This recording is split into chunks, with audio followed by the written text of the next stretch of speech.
আরবের সেই মরুময় প্রাচীন শহরের বুকে আসলামের নাম ছিল এক জীবন্ত দুঃস্বপ্ন। মানুষ তার নাম সরাসরি উচ্চারণ করতেও ভয় পেত। আড়ালে আবডালে কেউ বলতো আসলাম কসাই, কেউ বলতো রক্তপিপাসু, আবার কেউ দীর্ঘশ্বাস ফেলে বলতো আল্লাহর গজব। তার ক্ষমতা ছিল এক বিষাক্ত মাকড়সার জালের মতো, যা পুরো শহরকে অদৃশ্যভাবে বেঁধে রেখেছিল। যেই সেই জালে সামান্য নাড়া দিত, তার পরিণতি হতো ভয়াবহ। আসলামের উত্থান ছিল ধূমকেতুর মতো। যৌবনের শুরুতে সে ছিল তার বাবার ছোট্ট ঘোড়া রাস্তাবলের একজন সাধারণ উত্তরাধিকারী, কিন্তু তার চোখে ছিল সাম্রাজ্য গড়ার নেশা। সে দ্রুতই বুঝে গিয়েছিল সততার পথ দীর্ঘ এবং কণ্টকাকীর্ণ, কিন্তু জুলুমের পথ মসৃণ এবং দ্রুত। তার প্রথম শিকার ছিল তারই এক বৃদ্ধ চাচা, যিনি শহরের সবচেয়ে বড় খেজুর বাগানের মালিক ছিলেন। আসলাম রাতের আধারে কিছু ভাড়াটে গুন্ডা দিয়ে চাচার বাগানে আগুন লাগিয়ে দেয় এবং এমন পরিস্থিতি তৈরি করে যেন চাচা ভাবতে বাধ্য হন যে তিনি অভিশপ্ত। এরপর আসলাম সাহায্যের হাত বাড়িয়ে নামমাত্র মূল্যে সেই বাগান কিনে নেয়। এই ছিল তার পাপের পথে প্রথম সফল পদক্ষেপ, যা তার ভেতরের পশুটাকে আরও হিংস্র করে তোলে। এরপর থেকে তাকে আর পেছনে তাকাতে হয়নি। সে এক ভয়ঙ্কর চক্র তৈরি করেছিল। তার দলে ছিল শহরের সবচেয়ে ধূর্ত কিছু ব্যক্তি, একজন যে ভুয়া দলিল তৈরিতে পারদর্শী, একজন যে মিথ্যা সাক্ষ্য দিয়ে দিনের আলোকে রাত প্রমাণ করতে পারত, এবং একদল সশস্ত্র লোক যারা তার ইশারায় যে কোনো জঘন্য কাজ করতে প্রস্তুত ছিল। তারা দুর্বল কৃষকদের জমি কেড়ে নিত, সৎ ব্যবসায়ীদের বাজারে একঘরে করে দিত এবং এতিমদের সম্পদ কৌশলে আত্মসাৎ করত। শহরের বিচারক তার প্রাসাদে নিয়মিত দাওয়াত পেতেন এবং রক্ষী বাহিনীর প্রধান ছিল তার মাসোহারার উপর নির্ভরশীল। ফলে আসলামের বিরুদ্ধে করা প্রতিটি অভিযোগ বাতাসের সাথেই মিলিয়ে যেত। তার প্রাসাদটি ছিল শহরের সর্বোচ্চ টিলার উপর, যেন এক উদ্ধত দৈত্য পুরো শহরের দিকে তাকিয়ে হাসছে। সেই প্রাসাদের ভেতরে পাপের এমন কোনো রূপ ছিল না যার চর্চা হতো না। প্রতিদিন সন্ধ্যায় সেখানে বসত শয়তানের দরবার। মদের স্রোত, নর্তকীদের উন্মত্ত নাচ আর অট্টহাসির আড়ালে চলত মানবতাকে ধ্বংস করার নিত্য নতুন পরিকল্পনা। এই অন্ধকারের সিংহাসনে আসলামের রানী ছিলেন তার স্ত্রী বিলকিস। তিনি ছিলেন শহরের সবচেয়ে সম্মানিত আলেমদের একজনের কন্যা। রূপে, গুণে, জ্ঞানে অনন্যা ছিলেন তিনি। বিয়ের পর আসলামের আসল রূপ দেখে তার পৃথিবীটা ভেঙে চুরমার হয়ে গিয়েছিল। তিনি এই প্রাসাদকে জাহান্নামের নমুনা বলে মনে করতেন। তার দিন কাটত জায়নামাজে আর রাত কাটত আল্লাহর দরবারে চোখের পানি ফেলে। তিনি শুধু একটিই দোয়া করতেন, হে আল্লাহ, তুমি ফেরাউনকে পথ দেখানোর জন্য মূসাকে পাঠিয়েছিলে। আমার এই স্বামীর জন্য না হয় আমাকেই কবুল করে নাও, তাকে হিদায়ত দাও, নয়তো আমাকে তুলে নাও। তাদের একমাত্র পুত্র 10 বছর বয়সী বিলাল এই দুই বিপরীত মেরুর মাঝখানে পড়ে পিষ্ট হচ্ছিল। সে তার বাবাকে দেখত এক দানব হিসাবে, যাকে সে প্রচণ্ড ভয় পেত, আর মাকে দেখত এক দুঃখী পরী হিসাবে, যার নীরব কান্না তার শিশু মনকে ক্ষতবিক্ষত করত। সে প্রায়ই তার মাকে জিজ্ঞেস করত, মা, আল্লাহ কি বাবাকে ভালোবাসেন না? বিলকিস কোনো উত্তর দিতে পারতেন না, শুধু ছেলেকে বুকে জড়িয়ে ধরে কাঁদতেন। আসলামের জীবন ছিল এক উত্তাল অন্ধকার সমুদ্রে দিকচিহ্নহীন এক অভিশপ্ত জাহাজের মতো, যার নাবিক নিজেই অহংকারের ঝড়ে পাল ছিঁড়ে কম্পাস ভেঙে উল্লাসে নৃত্য করছে, পতনের অপেক্ষায়। এক গ্রীষ্মের দুপুরে আকাশ থেকে যেন আগুন ঝরছিল। মরুর তপ্ত বাতাস আর সূর্যের প্রচণ্ড তাপে পথঘাট জনশূন্য। আসলাম তার সবচেয়ে তেজি আরবি ঘোড়ায় চড়ে শহর থেকে একটু দূরে তার নতুন দখল করা বিশাল খেজুর বাগান পরিদর্শনে যাচ্ছিল। তার মেজাজ ছিল সপ্তমে চড়ে, কারণ আগের রাতে তার কোষাগার থেকে বিপুল পরিমাণ স্বর্ণমুদ্রা চুরি হয়ে গিয়েছিল এবং তার সবচেয়ে বিশ্বস্ত প্রহরীকেই সে সন্দেহ করছিল। রাগে ক্ষোভে তার শরীর জ্বলছিল। সে মনে মনে প্রতিজ্ঞা করছিল চোরকে খুঁজে বের করে তাকে শহরের মাঝখানে জীবন্ত পুঁতে ফেলবে, যাতে ভবিষ্যতে কেউ তার দিকে বাঁকা চোখে তাকানোর সাহস না পায়। ঘোড়া ছুটিয়ে চলার পথে হঠাৎ তার চোখ পড়ল পথের মাঝখানে। ধুলোর ওপর উবু হয়ে বসে একটি ছোট্ট শিশু কাঁদছে। শিশুটির নাম ছিল জায়েদ, বয়স আনুমানিক 6।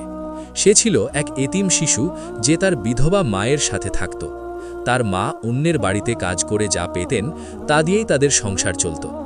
সেদিন তার মা তাকে 2টি শুকনো রুটি আর 2টি খেজুর দিয়ে বলেছিলেন, বাবা, একটি তুমি খেও আর অন্যটি রেখে দিও, যদি ক্ষুধা পায় পরে খেও। জায়েদ একটি খেজুর খাওয়ার পর অন্যটি তার ছোট্ট জামার পকেটে যত্ন করে রেখেছিল, কিন্তু দৌড়ানোর সময় কোনোভাবে তা ধুলোয় পড়ে গিয়েছিল। আসলামের চোখে এই দৃশ্যটি ছিল চরম বিরক্তিকর। তার মাথায় তখন হাজারো স্বর্ণমুদ্রার হিসেব ঘুরছে, আর এই সামান্য শিশু 1 পয়সার খেজুরের জন্য পথ আটকে রেখেছে। সে ঘোড়া থেকে নেমে এমনভাবে শিশুটির সামনে দাঁড়ালো যেন এক বিশাল পাহাড় এসে তার পথ রোধ করেছে। তার কর্কশ হুঙ্কারে জায়েদ ভয়ে কেঁপে উঠল। এই ছেলে, মরা কান্না জুড়েছিস কেন? একটা ধুলো পড়া খেজুরের জন্য রাস্তার মাঝে বসেছিস? তোর মা বাবা কি তোকে আদব কায়বা শেখায়নি? জায়েদ ফোঁপতে ফোঁপতে মুখ তুলে তাকালো। তার কচি মুখে ভয় ছিল, কিন্তু তার চেয়েও বেশি ছিল এক অদ্ভুত সারল্য আর দৃঢ়তা। সে ভাঙা ভাঙা গলায় উত্তর দিল, চাচা, আমার বাবা নেই। আমার মা বলেছেন আল্লাহই আমাদের সব কিছু দেন। এই খেজুরটা শুধু একটা খেজুর নয়, এটা আমার আল্লাহর দেওয়া রিজিক। আমার মা বলেছেন আল্লাহর দেওয়া কোনো জিনিসকে কখনো অসম্মান করতে নেই, তা যত ছোটই হোক না কেন। এই ধুলোমাখা খেজুরটা যদি আমি এখানে ফেলে যাই, আর কাল হাসরের ময়দানে যখন সব মানুষকে একসাথ করা হবে, তখন যদি আমার আল্লাহ সবার সামনে আমাকে ডেকে জিজ্ঞেস করেন, ওহে জায়েদ, আমি তোমাকে ক্ষুধার সময়ে যে রিজিক দিয়েছিলাম, কেন তুমি তার কদর করনি? কেন আমার নেয়ামতকে এমনভাবে ধুলোয় ফেলে রেখেছিলে? তখন আমি আমার আল্লাহকে কি জবাব দেব? কথাগুলো ছিল না, ছিল যেন আসমান থেকে নেমে আসা এক বজ্রপাত। আসলামের বিশাল দেহটা মুহূর্তে থরথর করে কেঁপে উঠল। আমি আল্লাহকে কি জবাব দেব? এই প্রশ্নটি একটি ধারালো ছুরির মতো তার হৃৎপিণ্ডের গভীরে গিয়ে বিঁধে গেল। তার কানের পাশে আর কোনো শব্দ ছিল না, না মরুভূমির বাতাসের শব্দ, না তার নিজের হৃৎস্পন্দন। শুধু ওই শিশুর বলা প্রশ্নটি লক্ষ কোটিবার প্রতিধ্বনিত হতে লাগল তার আত্মার ভেতরে। তার চোখের সামনে ভেসে উঠল তার নিজের জীবনের পাহাড় সমান পাপের খতিয়ান। সে কত মানুষের রিজিক কেড়ে নিয়েছে, কত এতিমের সম্পদ ভোগ করেছে, কতবার আল্লাহর বিধানকে নিয়ে ঠাট্টা করেছে। তার মনে হলো এই 6 বছরের এতিম শিশুর ঈমানের যে হিমালয়, তার কাছে তার সারা জীবনের ক্ষমতা, দাপট আর সম্পদের পাহাড় একটি ধূলিকণার চেয়েও তুচ্ছ। সে দেখল জায়েদ পরম যত্নে খেজুরটি তুলে তার ছোট্ট জামার আস্তিন দিয়ে বারবার ফুঁ দিয়ে সযত্নে মুছে পরিষ্কার করল। তারপর সেটি মুখে না দিয়ে আবার তার পকেটে রেখে দিল। হয়তো সে ভাবছিল এটা বাড়ি গিয়ে তার মায়ের সাথে ভাগ করে খাবে। এরপর সে উঠে দাঁড়িয়ে আসলামের দিকে একবার তাকিয়ে নিজের বাড়ির দিকে ছুটে চলে গেল। কিন্তু আসলাম সেখানেই দাঁড়িয়ে রইল, এক পাষাণ মূর্তির মতো। তার মনে হলো সে যেন তার জীবনের সবচেয়ে বড় আয়নার সামনে দাঁড়িয়ে আছে, যেখানে তার কুৎসিত পাপী চেহারাটা স্পষ্ট ভেসে উঠেছে। আসলাম কতক্ষণ সেখানে দাঁড়িয়েছিল তার কোনো হুঁশ ছিল না। যখন জ্ঞান ফিরল, তখন সূর্য দিগন্তে রক্তিম আভা ছড়িয়ে অস্ত যাচ্ছে। সে টলটলে করে ঘোড়ায় চড়ে প্রাসাদে ফিরল, কিন্তু তার আত্মা যেন সেই ধুলোমাখা পথেই পড়ে রইল। তার স্ত্রী বিলকিস তাকে এই বিধ্বস্ত অবস্থায় দেখে ছুটে এলেন। আসলামের চোখ ছিল আগুনের মতো লাল, দৃষ্টি ছিল শূন্য, আর তার চেহারা ছিল মৃতের মতো ফ্যাকাশে। সে কোনো কথা না বলে সোজা তার বিলাসবহুল শয়নকক্ষে চলে গেল এবং দরজা বন্ধ করে দিল। রাতের খাবার পাঠানো হলে সে থালাটি দেয়ালে ছুঁড়ে মেরে চূর্ণ বিচূর্ণ করে দিল। তার মনে হচ্ছিল প্রতিটি সুস্বাদু খাবার যেন তাকে বিদ্রূপ করে বলছে, তুমি তো হারাম খেয়েই অভ্যস্ত, আমাদের স্পর্শ করার অধিকার তোমার নেই। সেই রাতটি ছিল আসলামের জীবনের দীর্ঘতম এবং সবচেয়ে ভয়ঙ্কর রাত। তার ঘরের প্রতিটি দামি বস্তু, পারস্যের গালিচা, চীনের রেশমি পর্দা, দামেস্কের কারুকার্য করা আসবাব, সবকিছু যেন জীবন্ত হয়ে তাকে তার পাপের কথা মনে করিয়ে দিচ্ছিল। তার মনে হচ্ছিল দেয়ালগুলো তার দিকে এগিয়ে আসছে, ছাদটা তার উপর ভেঙে পড়বে। অনুশোচনার এক তীব্র অসহনীয় আগুন তার ভেতরটাকে জ্বালিয়ে পুড়িয়ে ছারখার করে দিচ্ছিল। সে বুঝতে পারছিল সে কোনো বাদশা নয়, সে আল্লাহর দরবারে এক ঘৃণ্য নিকৃষ্ট অপরাধী, যার জন্য অপেক্ষা করছে অনন্তকালের লেলিহান জাহান্নাম। মধ্যরাতে সে আর সহ্য করতে পারল না। পাগলের মতো ঘর থেকে বেরিয়ে এলো এবং প্রাসাদের বিশাল বাগানের মাঝখানে থাকা ফোয়ারার কাছে গিয়ে দাঁড়াল। জীবনের প্রথমবার সে আল্লাহর সামনে দাঁড়ানোর জন্য নিজেকে প্রস্তুত করতে চাইল। সে ঠিকমতো অজু করতে জানত না, তবু ফোয়ারার ঠান্ডা পানিতে নিজের মুখ, হাত পা ধুতে লাগল। প্রতিটি পানির ফোঁটার সাথে সাথে তার চোখ থেকেও অঝরে উষ্ণ অশ্রু ঝরতে লাগল। তার মনে হচ্ছিল এই পানি শুধু তার শরীর নয়, তার আত্মাকেও ধুয়ে দিচ্ছে। এরপর সে তার স্ত্রী বিলকিসের ঘরের দরজায় গিয়ে কড়া নাড়ল। বিলকিস দরজা খুলতেই আসলাম তার পায়ে লুটিয়ে পড়ল। তার কান্নার শব্দে রাতের নিস্তব্ধতা ভেঙে যাচ্ছিল। সে শিশুর মতো করে কাঁদতে কাঁদতে বলল, বিলকিস, আমাকে ক্ষমা করে দাও। আমি শয়তানের চেয়েও অধম। আমাকে আল্লাহর পথ দেখাও। আমি আর এই পাপের জীবন চাই না। আমাকে বলো, আমি কিভাবে তওবা করব। আমার মতো পাপীকেও কি আমার আল্লাহ ক্ষমা করবেন? বিলকিস তার স্বামীর এই অভূতপূর্ব পরিবর্তন দেখে বিস্ময়ে, আনন্দে এবং আল্লাহর শুকরিয়ায় বাকরুদ্ধ হয়ে গেলেন। তিনি বুঝতে পারলেন তার বছরের পর বছরের দোয়া অবশেষে কবুল হয়েছে। তিনি আসলামকে পরম মমতায় তুলে ধরে বললেন, আল্লাহর রহমত তার গজবের চেয়ে অনেক বেশি প্রশস্ত। তিনি তো সেই বান্দার দিকে তাকিয়ে হাসেন যে পাপের পথ ছেড়ে তার দিকে ফিরে আসে। তিনি আসলামকে নিয়ে গেলেন প্রাসাদের ছোট্ট একটি কক্ষে, যেখানে তিনি গোপনে নামাজ পড়তেন। আসলাম সিজদায় লুটিয়ে পড়ল। সে কোনো সাজানো দোয়া জানত না, কোনো সূরা কেরাত তার জানা ছিল না। সে শুধু তার নিজের ভাষায় তার ভাঙা হৃদয় থেকে আকুতি জানাতে লাগল, হে আল্লাহ, হে আমার রব, হে আসমান ও জমিনের মালিক, আমি পথ হারিয়ে ফেলেছি। আমি তোমার সবচেয়ে নিকৃষ্ট, সবচেয়ে ঘৃণ্য বান্দা। আমার পাপের দুর্গন্ধে ফেরেশতারাও হয়তো দূরে সরে যায়, কিন্তু তুমি তো আল গাফুর, আত-তাওয়াব। তুমি তো ক্ষমা করতে, তওবা কবুল করতে ভালোবাসো। ওই এতিম শিশুর অন্তরে যে ঈমানের আলো দিয়েছ, তার একটিমাত্র স্ফুলিঙ্গ আমার এই অন্ধকার মৃত হৃদয়ে ফেলে দাও। আমাকে পুড়িয়ে খাঁটি করে নাও। হে আল্লাহ, আমি তোমার কাছে আত্মসমর্পণ করলাম। ফিরিয়ে দিও না। হে আমার রব, আমাকে ক্ষমা করো, আমাকে গ্রহণ করো। সারা রাত ধরে স্বামী স্ত্রী দুজনে মিলে আল্লাহর দরবারে কান্নাকাটি করলেন। ভোরের আলো যখন পূর্ব আকাশে উঁকি দিল, তখন শুধু একটি নতুন দিনেরই সূচনা হলো না, সূচনা হলো এক মৃত আত্মার পুনর্জন্মের, একটি নতুন আসলামের। পরদিন সকালে শহরের মানুষ যা দেখল তা তাদের কাছে ছিল এক অবিশ্বাস্য, অলৌকিক ঘটনা। আসলাম তার প্রাসাদের সমস্ত দরজা খুলে দিল। তার প্রাসাদ, যা এতদিন ছিল জুলুম আর আতঙ্কের প্রতীক, সেই সকালে যেন এক ক্ষমা ও ন্যায়ের দরবার হিসেবে আত্মপ্রকাশ করল। আসলামের ভেতরের পরিবর্তনটি ছিল এতই গভীর যে তার বহিঃপ্রকাশে কোনো দ্বিধা বা লুকোচুরি ছিল না। সে শহরের প্রধান ঢোলককে ডেকে নির্দেশ দিল যেন সে শহরের প্রতিটি অলিগলিতে গিয়ে ঘোষণা করে, ওহে শহরবাসী, আসলাম বিন আবদুল্লাহ, যাকে তোমরা তার জুলুমের জন্য চেনো, সে আল্লাহর কাছে তওবা করেছে। তার দ্বারা অত্যাচারিত, বঞ্চিত, প্রতারিত প্রত্যেকে যেন আজই তার প্রাসাদে এসে নিজ নিজ হক বুঝে নেয়। আল্লাহর কসম, আজ একজন হকদারও খালি হাতে ফিরে যাবে না। আসলামের এই ঘোষণা ছিল তার তওবার সবচেয়ে কঠিন শর্ত পূরণ করার প্রথম পদক্ষেপ। ইসলামে তওবা কবুলের জন্য 3টি মৌলিক শর্ত রয়েছে: পাপের জন্য অনুশোচনা, ভবিষ্যতে পাপ না করার দৃঢ় সংকল্প, এবং যদি পাপটি মানুষের অধিকার বা হাক্কুল ইবাদ সম্পর্কিত হয়, তবে সেই অধিকার ফিরিয়ে দেয়া। আসলামের পাপ ছিল প্রধানত মানুষের অধিকার হরণ করা, তাই তার এই পদক্ষেপ ছিল সেই কঠিনতম শর্ত পূরণের বাস্তব প্রমাণ। তার এই ঘোষণা যেন কুরআনের সেই বাণীরই প্রতিধ্বনি, যেখানে আল্লাহ তাআলা মুমিনদের নির্দেশ দিয়েছেন, হে মুমিনগণ, তোমরা আল্লাহর কাছে তওবা করো, খাঁটি তওবা। আসলামের তওবা ছিল সেই খাঁটি তওবা বা তাওবাতুন নাসুহ, যা কেবল মুখের কথা নয়, বরং কর্মের মাধ্যমে প্রমাণিত। মানুষ প্রথমে বিশ্বাস করতে পারছিল না। তারা ভাবল এটা হয়তো আসলামের নতুন কোনো ভয়ঙ্কর চাল। তারা একে আসলামের নতুন কোনো ভয়ঙ্কর চাল হিসেবেই দেখছিল, কারণ তাদের মনে ছিল তার অতীতের ভয়াল স্মৃতি। জুলুমের দীর্ঘ ছায়া তাদের মনকে আচ্ছন্ন করে রেখেছিল। তারা ভাবছিল যে মানুষটি এত বছর ধরে শুধু কেড়ে নিয়েছে, সে কিভাবে এত সহজে সব ভিড়িয়ে দিতে পারে। তাদের এই অবিশ্বাস ছিল স্বাভাবিক, কারণ আসলামের অতীত ছিল পাপের এক বিশাল পাহাড়। কিন্তু যখন শহরের সবচেয়ে সম্মানিত ইমাম সাহেব নিজে প্রাসাদে গিয়ে ঘটনার সত্যতা যাচাই করলেন এবং বেরিয়ে এসে ঘোষণা দিলেন যে আল্লাহ এক পাপী বান্দার তওবা কবুল করেছেন, তখন মানুষের ঢল নামল। হাজার হাজার মানুষ, বৃদ্ধ, শিশু, নারী, পুরুষ তার প্রাসাদের সামনে জড়ো হলো। ইমাম সাহেব যখন মানুষের সামনে আসলামের তওবার সত্যতা ঘোষণা করলেন, তখন তিনি আল্লাহর রহমতের বিশালতা তুলে ধরলেন। তিনি স্মরণ করিয়ে দিলেন সেই হাদিস যেখানে রাসূলুল্লাহ সাল্লাল্লাহু আলাইহি ওয়াসাল্লাম বলেছেন, আল্লাহ তাআলা তার বান্দার তওবায় সেই ব্যক্তির চেয়েও বেশি খুশি হন যে মরুভূমিতে তার হারিয়ে যাওয়া উট ফিরে পায়। আসলামের এই প্রত্যাবর্তন ছিল যেন মরুভূমিতে পথ হারানো কোনো মুসাফিরের আল্লাহর দিকে ফিরে আসা।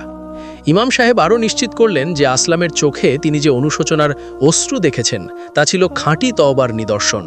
কারণ রাসূলুল্লাহ সাল্লাল্লাহু আলাইহি ওয়াসাল্লাম বলেছেন, অনুতপ্ত হওয়াই হলো তওবা। আসলামের অনুতাপ ছিল গভীর, যা তাকে বাধ্য করেছিল তার সমস্ত সম্পদ ত্যাগ করে মানুষের হক ফিরিয়ে দিতে। ইমাম সাহেব কোরআনের সেই আশার বাণীও উচ্চারণ করলেন, যা আসলামের মতো হতাশ ও পাপী মানুষের জন্য সান্ত্বনা। বলুন, হে আমার বান্দাগণ, যারা নিজেদের ওপর জুলুম করেছ, তোমরা আল্লাহর রহমত থেকে নিরাশ হও না। নিশ্চয়ই আল্লাহ সমস্ত গুনাহ ক্ষমা করে দেন। নিশ্চয়ই তিনি ক্ষমাশীল, পরম দয়ালু। এই আয়াতটি যেন আসলামের হৃদয়ে নতুন করে জীবন সঞ্চার করেছিল। আসলাম নিজে দাঁড়িয়ে থেকে প্রত্যেকের হক ফিরিয়ে দিতে লাগল। এই দৃশ্য ছিল এক ঐতিহাসিক মুহূর্ত। তার চেহারায় ছিল না কোনো অহংকার, ছিল শুধু বিনয় আর আত্মধিক্কার। সে জানত কিয়ামতের দিন কোনো দিনার বা দিরহাম থাকবে না, সেদিন শুধু নেকি আর পাপের হিসাব হবে। তাই সে রাসূলুল্লাহ সাল্লাল্লাহু আলাইহি ওয়াসাল্লামের সেই সতর্কবাণীকে হৃদয়ে ধারণ করেছিল। যে ব্যক্তি তার ভাইয়ের প্রতি জুলুম করেছে, সে যেন আজই তার কাছ থেকে ক্ষমা চেয়ে নেয়, সেই দিন আসার আগে যখন কোনো দিনার বা দিরহাম থাকবে না।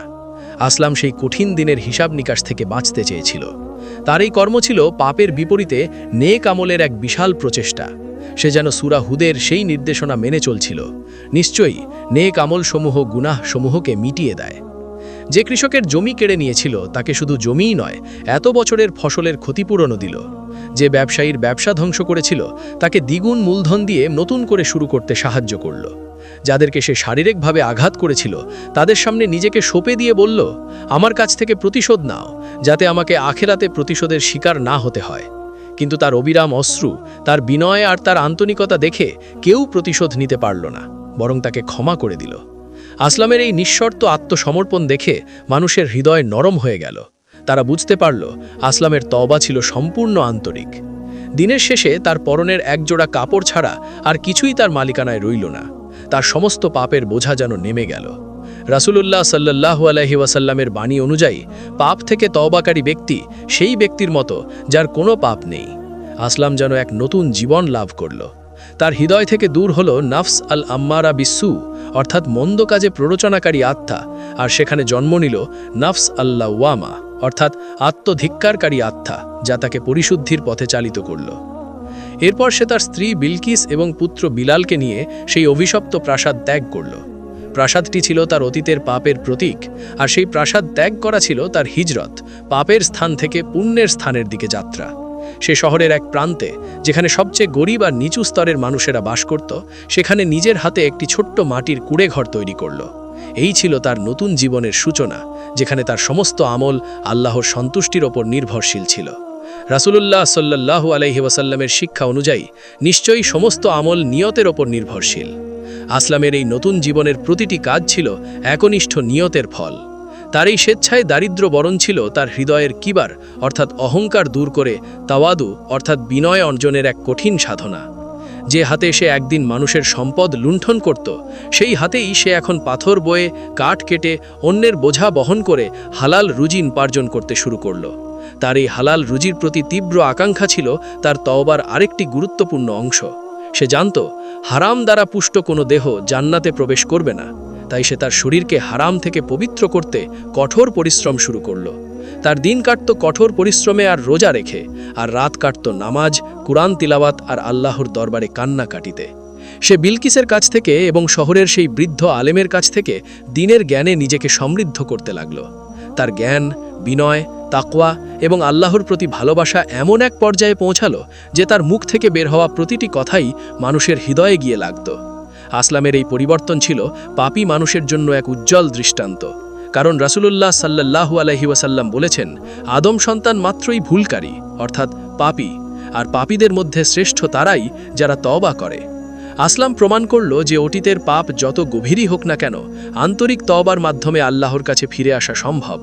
তার জীবন ছিল সুলুকের এক জীবন্ত উদাহরণ, যেখানে একজন অত্যাচারী পরিণত হলো আল্লাহর একজন প্রিয় বান্দায়। ধীরে ধীরে বছরের পর বছর ধরে তার নাম আসলাম কসাই মানুষের স্মৃতি থেকে মুছে গেল। মানুষ তাকে শ্রদ্ধা, ভালোবাসা আর সম্মানের সাথে ডাকতে শুরু করল শেখ আসলাম। দূর দূরান্ত থেকে তার কাছে ছুটে আসতো পরামর্শের জন্য, দোয়া নেওয়ার জন্য। যে মানুষটি একদিন ছিল শহরের সবচেয়ে আতঙ্ক, সেই মানুষটিই হয়ে উঠল সেই শহর এবং পরবর্তীকালে পুরো অঞ্চলের জন্য হেদায়েতের এক উজ্জ্বল বাতিঘর। শেখ আসলামের জীবন এই চিরন্তন সত্যকেই এক জীবন্ত মহাকাব্য হিসেবে প্রতিষ্ঠা করে গেল, যে আন্তরিকতার সাথে ফেলা এক ফোঁটা অনুশোচনার অশ্রু আল্লাহর কাছে এতই প্রিয় যে তা পাপের সমুদ্রকে নিভিয়ে দিয়ে একজন সাধারণ মানুষকে আল্লাহর প্রিয় অলিতে পরিণত করতে পারে। যুগ যুগ ধরে তার এই অবিশ্বাস্য বদলে যাওয়ার গল্প পথহারা, হতাশ ও পাপী মানুষের জন্য আশার আলো হয়ে রইল। তাই আমাদের উচিত হতাশ না হয়ে, হতাশায় না ডুবে, ডিপ্রেশনকে ভুলে গিয়ে আল্লাহর কাছে ফিরে এসে নতুন উদ্যমে, নতুনভাবে নিজেকে তৈরি করা, যাতে পরবর্তীদের জন্য প্রেরণার দৃষ্টান্ত থেকে যায়। প্রিয় বন্ধুরা, পুরা গল্পটি শুনে কেমন মজা পেয়েছেন?